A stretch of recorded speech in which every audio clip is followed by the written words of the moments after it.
pouquinho sobre algumas maneiras de falar de Jesus e a gente quer convidar vocês para juntar-se a esse grupo também.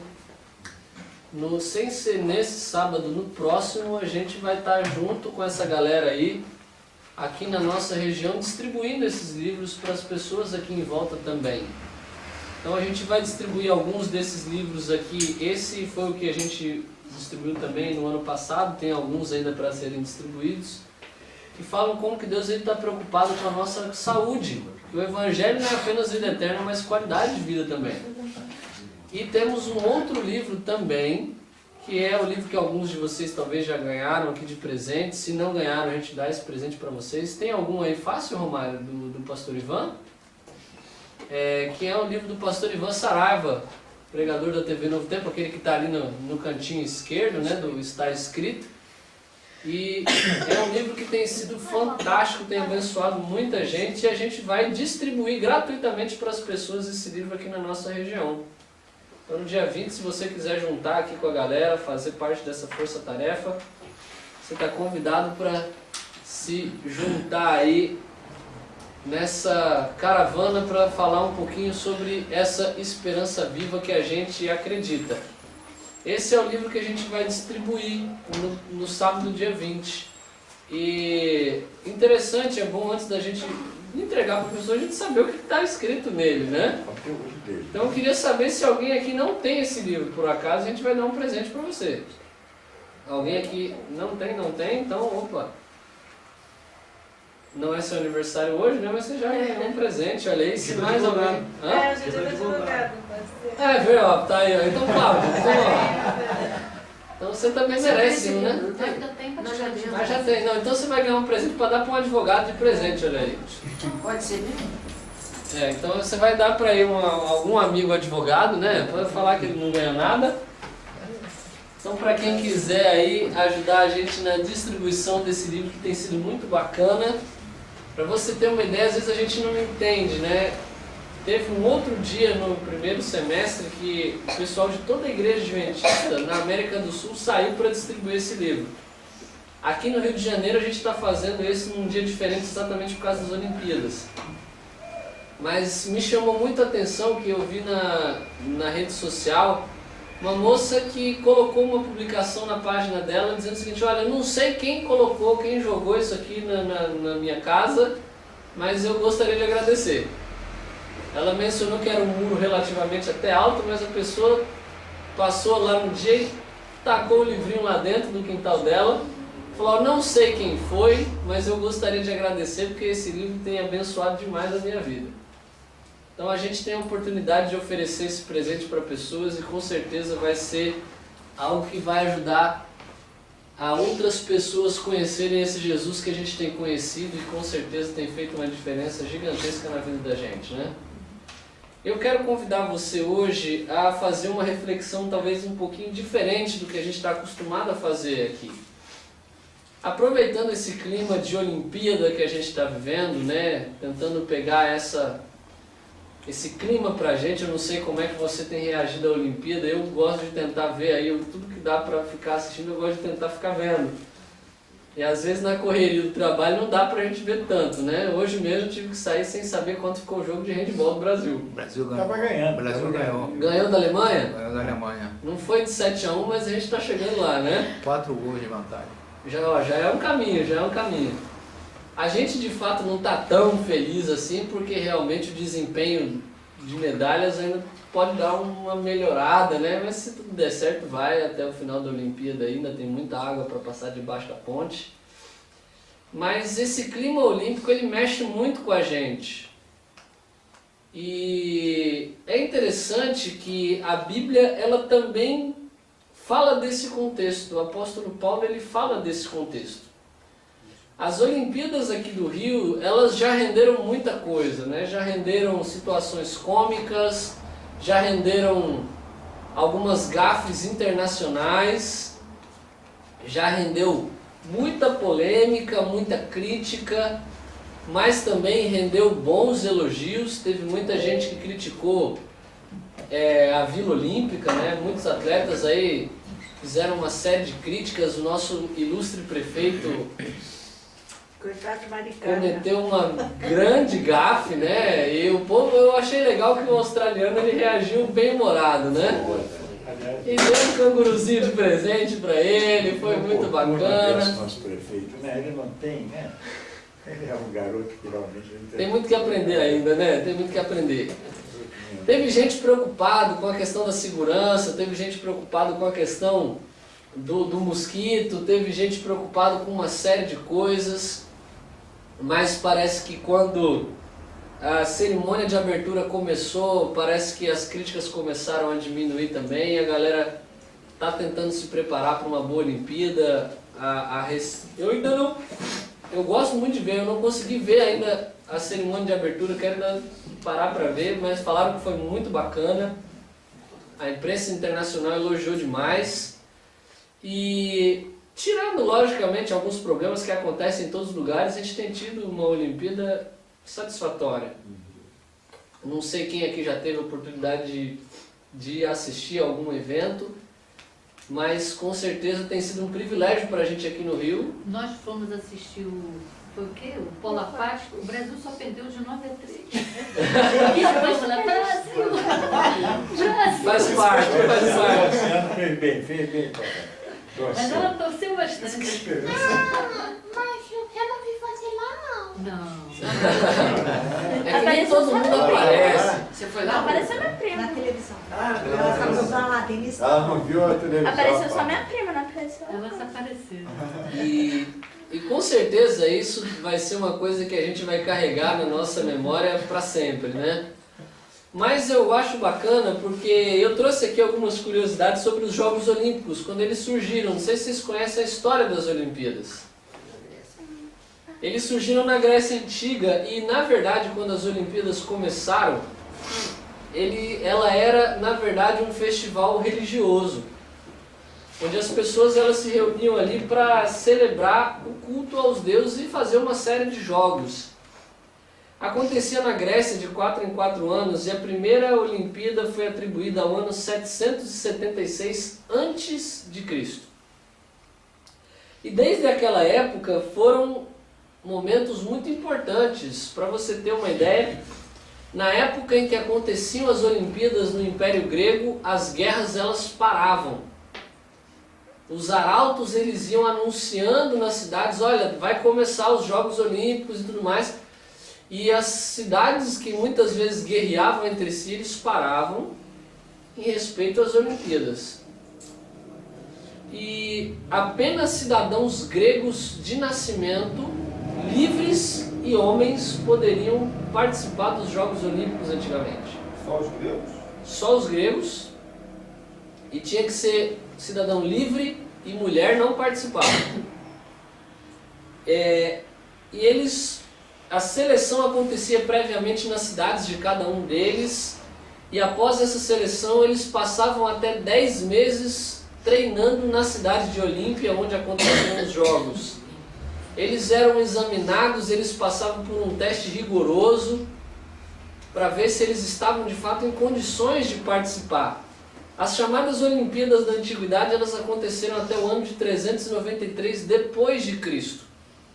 Porque aí o imperador Teodósio I, que era cristão, ele resolveu botar um fim no negócio ali, porque ele achava que era paganismo, e ele falou, não vai ter isso aqui no meu império não, e cancelou os Jogos Olímpicos.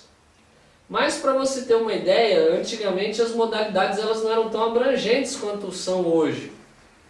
Antigamente eram poucas modalidades, que basicamente se resumiam entre as corridas pedestres, onde as pessoas tinham que correr um estádio, que daria algo perto de 200 metros. Tinha uma corrida de 2 estádios e uma corrida um pouco mais longa de 7 a 24 estádios, que era o mais próximo aí da maratona. Havia também uma corrida que eles corriam com armas, carregando escudos, capacetes e tudo mais. Havia também as corridas equestres, onde eles corriam com cavalos, 1, 2 ou 4 cavalos. E aí aqui tem um ponto interessante, quem ganhava o prêmio não era quem conduzia o cavalo, era o dono do cavalo. porque o cavalo não era um animal muito popular naquela época, então só quem tinha grana tinha o cavalo que mandava o cavalo. Então muitas pessoas foram premiadas sem nem ter participado dos jogos. Havia também as lutas, a luta grega, que é semelhante, muito parecida à luta greco-romana, que ainda existe hoje na Olimpíada. Havia também o pugilato, que era algo parecido com o boxe, e o pancrácio. O pancrácio era tipo um UFC, um vale tudo. E o negócio valia quase tudo, na verdade. O conflito era tão intenso que alguns chegavam até a morrer lutando. Mas, logicamente, que havia algumas regras ali. Não valia dedo no olho. Xingar a mãe. Beliscão. Não valia arranhão ou mordida, nem golpes nas partes íntimas. O resto valia realmente tudo, até xingar a mãe. E também havia o pentatlo, que era o lançamento do disco, de dardo, o salto em distância, a corrida e a luta. Era interessante que todos os atletas eles tinham que competir nus. O que devia ser uma coisa tremendamente desagradável, né? Vamos combinar, o cara correr peladão por aí não devia ser uma coisa muito agradável. E também você lutar com o camarada, né? O cara lá todo cheio, eles na luta, antes da luta, eles passavam um óleo no corpo e também davam uma rolada na terra. Um bife à milanesa. Um bife à milanesa. Não devia ser uma situação muito agradável, não. E eles permaneceram, os jogos naquela época eles duravam 7 dias. O primeiro dia era o dia da abertura, onde eles faziam as orações e os sacrifícios a Zeus. Do segundo ao sexto dia eles faziam as provas e no sétimo dia havia o banquete dos vencedores. E a grande diferença é que quando eles ganhavam as Olimpíadas, o prêmio que eles recebiam era a coroa de louros. Daí surgiu a expressão, né, os louros da vitória. Eles ganhavam uma coroa de louros de verdade e um ramo de palmeira. Que prêmio, né? Olha aí, que bacana. Não vale nada. Porque para eles o mais importante não era em si aquele prêmio que ia secar, mas era a honra que eles iam receber. Porque quando eles chegavam nas suas cidades natal, eles eram recebidos como heróis. E havia ali uma passeata para eles, uma homenagem. Eles eram homenageados em estátuas, eles recebiam canções. Alguns até recebiam comida gratuita o resto da vida. Aí valia a pena, né?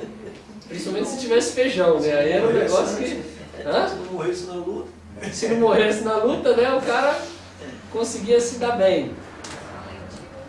Quando foram interrompidos, passaram-se muitos anos sem haver Olimpíadas, até que no ano de 1896 foram realizados em Atenas, na Grécia, os primeiros Jogos Olímpicos da era moderna. E aí eles já foram um pouco mais abrangentes. O evento foi organizado por Pierre de Fred, mais conhecido como o Barão de Coubertin, que se tornou o fundador do hoje Comitê Olímpico Internacional. E ele tentou reunir várias nações para ter não apenas um jogo que contemplasse os gregos, mas que contemplasse a grande maioria dos países do mundo. E nos primeiros Jogos Olímpicos em Atenas foram 14 países e 241 atletas que disputaram 9 modalidades esportivas. Ali começaram os Jogos Olímpicos da era moderna. E para você ter uma ideia como que a coisa ganhou uma proporção muito mais gigantesca hoje no Rio de Janeiro, são 42 modalidades, são mais de 200 países representados e mais de 10 mil atletas que estão aí ao longo desse mês no Rio de Janeiro participando dos Jogos Olímpicos. E é interessante, assim como acontecia naquela época, havia uma preparação extensa para que a pessoa participasse, tivesse condições de participar dos jogos. Hoje talvez essa preparação ela seja ainda maior. Hoje o atleta termina a Olimpíada aqui já pensando na próxima. E existem atletas que não estão nem competindo nessa, mas que já estão se preparando para Olimpíadas daqui a 4 ou 8 anos. E para conquistar uma medalha, alguns atletas eles entram em uma rotina que exige uma série de preparos, de cuidados, de sacrifícios, que envolve uma rotina pesada de treinamento, que envolve uma dieta completamente balanceada, algumas até exageradas. Para você ter uma ideia, a gente não sabe se de fato é verdade, mas nas Olimpíadas de Londres, o grande vencedor das Olimpíadas, o nadador Michael Phelps, ele chegou a dizer naquela época, 4 anos atrás, que para ele conseguir se manter, ele precisava de 12.000 calorias por dia. Para você ter uma ideia do que é isso, o recomendável para uma pessoa normal são 2.000, 2.500 calorias por dia. O jantar do Michael Phelps, ele falou que era meio quilo de macarrão e uma pizza inteira.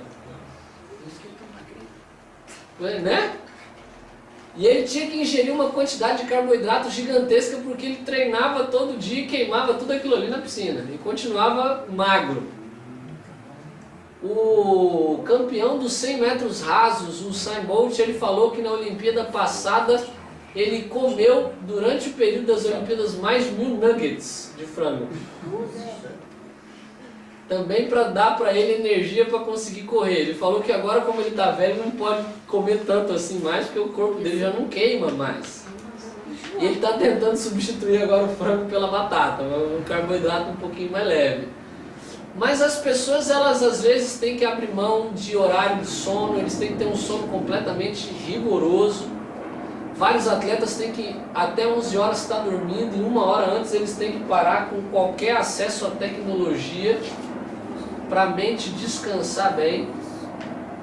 Um atleta, para ele ser um campeão olímpico, ele precisa de algumas coisinhas que são, primeiro, propósito.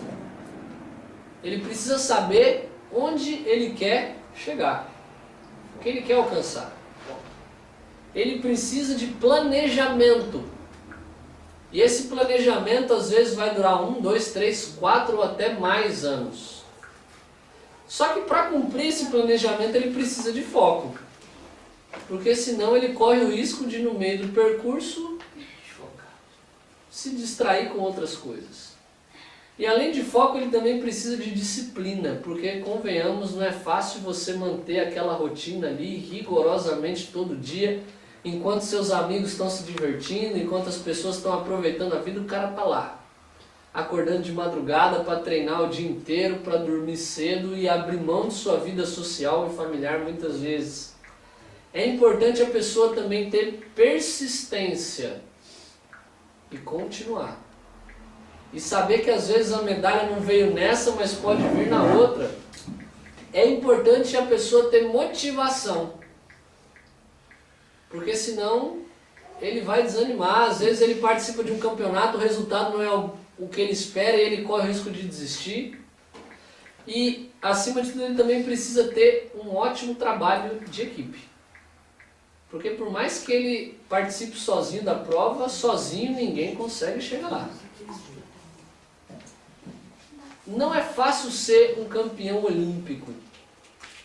Mas quando eu vou à Bíblia, e agora depois dessa longa introdução, eu quero convidar você a estudar um verso da Bíblia muito interessante do apóstolo Paulo. Vou pedir para me ajudarem aí, aqueles que não têm Bíblia. Eu quero, obrigado, Rosa. Eu tiro. A gente tem algumas Bíblias aqui, eu quero convidar você a pegar a sua Bíblia e abrir ela junto comigo em 1 Coríntios capítulo 9. Está na página 141 do Novo Testamento. 1 Coríntios capítulo 9, versos 24 e 20, até o verso 27. Página 141 do Novo Testamento. O apóstolo Paulo, que era um contextualizador fantástico da mensagem do Evangelho, ele deixa para a igreja de Corinto que era uma igreja que enfrentava uma série de dificuldades. E aqui eu quero fazer um pequeno parênteses para você entender a realidade da igreja de Corinto. Paulo ele começa a carta chamando os santos da igreja de Corinto. Quando você ouve a expressão santo direcionada a alguém, como é que você imagina a pessoa? Pessoa gente boa, pessoa talvez aí, alguns imaginam alguém sem pecado, uma igreja sem defeitos, né? Aos santos da igreja de Corinto. Quando eu leio esse verso lá no início da carta, eu imagino que a igreja de Corinto, quando você abre a porta, sai aquele sonzinho assim, né? Aquele coro angelical. E você vai ver um monte de pessoas com aquela auréola, aquela roupa branca, aquele monte de gente boa, mas não era nada disso. Quando você lê a carta de Paulo aos Coríntios, você vê que ele dá um monte de repreensões, ele fala de um monte de problema que havia ali. E eram problemas assim, cabulosos mesmo. Ou seja, santo não tem a ver com perfeição. Santo tem a ver com uma vida separada para Deus. Os santos da igreja de Corinto, eles eram um monte de coisa, menos perfeitos. E falando para a igreja de Corinto, Paulo ele faz essa associação aos Jogos Olímpicos. E ele, descrevendo para uma cultura que conhecia aquilo ali muito bem, ele fala o seguinte no verso 24. Quem pode ler para a gente? Não sabeis vós que os que correm no estádio, todos, na verdade, correm, mas um só leva o prêmio? Correi de tal maneira que o alcanceis. Leu 25? Lê até o 27. E todo aquele que luta de tudo se abstém. Eles o fazem para alcançar uma coroa corruptível. Nós, porém, uma incorruptível. Pois eu assim corro, não como uma coisa incerta. Assim combato, não combatendo no ar. Antes subjugo o meu corpo e o reduzo à servidão, para que, pregando aos outros, eu mesmo não venha de alguma maneira ficar reprovado. Olha que quantas lições o apóstolo Paulo traz para a gente dentro desse contexto que a gente está vivendo, que era muito comum na época dele também. Ele está dizendo o seguinte, olha, lembra lá que tem muita gente que corre no estádio, mas quem ganha o prêmio é só E aqui Paulo ele faz uma comparação com a nossa jornada espiritual. Tem muita gente que começa a prova, mas nem todos a concluem. E nem todos são vitoriosos. Graças a Deus na salvação, a salvação não é um prêmio dado apenas a um. A salvação é dada a todos aqueles que desejam terminar a prova. O apóstolo Paulo ele fala, olha, muita gente corre, mas só um leva o prêmio. E Paulo fala o seguinte, corra de tal maneira que esse cara que ganha o prêmio seja você. Corre de tal maneira que seja você que alcance o prêmio. Persiga a sua salvação, corra atrás da sua salvação. Todo atleta em tudo se domina. Aqueles para alcançar uma coroa corruptível. Aquelas pessoas faziam sacrifícios imensos para ganhar 2 raminhos de louro na cabeça. Que depois de uma semana já estavam secos. Mas o apóstolo Paulo fala, olha, nós estamos correndo atrás de uma outra coroa. De uma coroa incorruptível, de uma coroa eterna.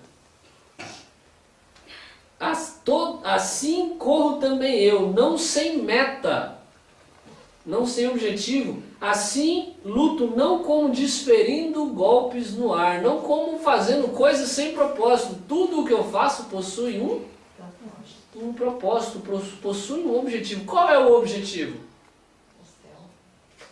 É a coroa incorruptível. É a salvação. Mas eu esmurro o meu corpo e o reduzo à escravidão para que, tendo pregado a outros, não venha eu mesmo a ser desqualificado. E aqui eu quero puxar um parênteses, porque parece que Paulo está se contradizendo, não é verdade?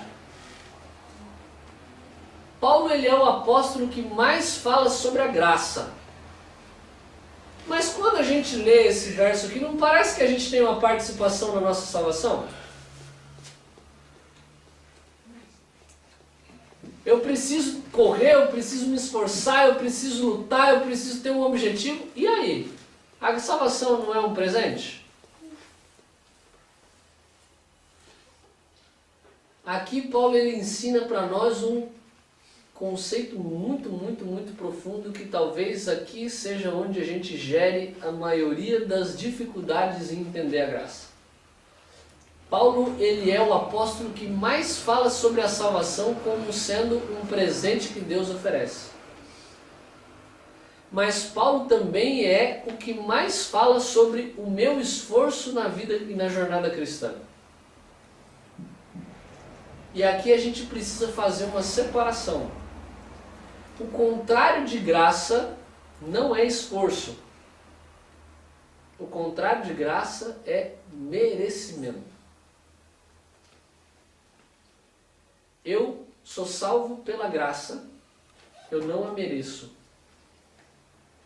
Mas na minha jornada cristã, eu preciso desenvolver certas coisas com muita luta, com muito esforço. Não porque eu vou ser salvo por meio disso, mas porque eu desejo permanecer onde? Na salvação. Até porque os desejos humanos é contra a vontade de Deus. Exatamente. Por que eu preciso me esforçar? Porque a minha natureza ela é avessa e oposta às coisas de Deus. E o que Paulo está dizendo é, você precisa manter o foco de que a tua jornada não é uma jornada sem propósito. Você precisa saber onde você quer chegar. O problema é que a sua natureza vai fazer você querer desanimar, vai fazer você querer desistir, vai fazer você querer recair naquele mesmo pecado que você cai constantemente. E Paulo fala, eu esmurro o meu corpo, eu luto contra a minha natureza para que eu não seja desqualificado, para que o meu pecado não me desqualifique da salvação. Para que eu consiga permanecer na graça que é um presente dado por Cristo Jesus. Para que eu consiga concluir essa jornada, e é fantástico porque Paulo quando escreve sua última carta, ele fala, um dos versos mais famosos, ele fala, combati o bom combate. Concluí a carreira, guardei a fé. E ele fala para Timóteo, que é para quem ele está escrevendo o seguinte, a minha coroa já está prometida. O meu prêmio está guardado. Agora é você que está pegando o bastão do revezamento. Você que precisa dar continuidade. Nessas Olimpíadas da vida que a gente vive, como Paulo, nós somos relembrados de que nós estamos aqui com um propósito. Nós estamos numa corrida, nós estamos numa luta. Nós estamos numa competição pela vida eterna. E existem muitas coisas que às vezes fazem com que a gente seja tentado a desviar o foco, a perder o objetivo, a ir atrás de outra premiação. Mas o apóstolo Paulo ele nos deixa nessa noite esse convite. Olha, corra a luta, corra a corrida, lute o combate, se esforce, mantenha o foco, persevere, seja disciplinado, lute contra a sua própria natureza, mas tenha sempre a convicção de que existe um prêmio que vai ser dado para aqueles que desejam, para aqueles que lutam contra si mesmos e que nessa Olimpíada da vida, assim como Paulo, a gente não venha a ser desqualificado. Falando de Jesus, falando da salvação para os outros, sem se preocupar com a nossa própria. Que a gente mantenha o nosso objetivo sempre muito claro, porque vai ter muita gente que vai tentar desviar o nosso foco. Quero terminar com uma imagem que eu vi ontem, se eu não estou enganado, e que me chamou muita atenção que aconteceu nessa Olimpíada. Algo que muitas vezes corre o risco de acontecer com a gente. Uma foto em que o Michael Phelps, obviamente, estava na frente, nadando em direção a mais uma medalha, focado em direção à sua raia. Do lado dele, um competidor que não estava olhando para frente, estava olhando para o lado. Foi muito interessante que muita gente falou o seguinte, olha, aqueles que fracassam, aqueles que perdem, eles olham para os vencedores. Os vencedores, eles olham para frente. Eles olham para o seu objetivo. Eles não perdem tempo olhando para o lado. Eles se concentram onde eles precisam chegar. Que a gente não tenha nessa Olimpíada da vida espiritual, nas corridas da vida, nas lutas da vida, que a gente não seja tentado a olhar para o lado, mas a olhar para o nosso objetivo, que é a pessoa de Jesus Cristo e a salvação que Ele nos oferece. Amém. Que nada nos tire do rumo, que nada desvie o nosso olhar, que nada nos tire a coroa que está prometida pelo próprio Cristo. Amém. E que a gente consiga, no meio dessa jornada dura e difícil, alcançar a vitória. Amém. Amém. Vamos orar? Pai querido, obrigado, Senhor, porque a gente consegue, por meio de Sua palavra, extrair lições para o nosso cotidiano. A gente está numa jornada e que muitas vezes a gente corre o risco de nos desviar dela. A esquecer que a gente tem aqui com um único objetivo, que é a salvação. Que nada nos desvie o olhar, que nada nos desanime, nos desestimule, mas que possamos em Cristo encontrar a alegria e a motivação e o desejo e a disposição de lutar contra nós mesmos em prol de alcançar essa coroa que o Senhor nos prometeu, uma coroa que não seca, uma coroa que não se deteriora, mas uma coroa eterna. Pai querido, renova a Tua misericórdia na vida de cada um de nós. E que possamos permanecer nela até o dia da Sua volta. É o que nós te pedimos no nome de Jesus. Amém. Amém.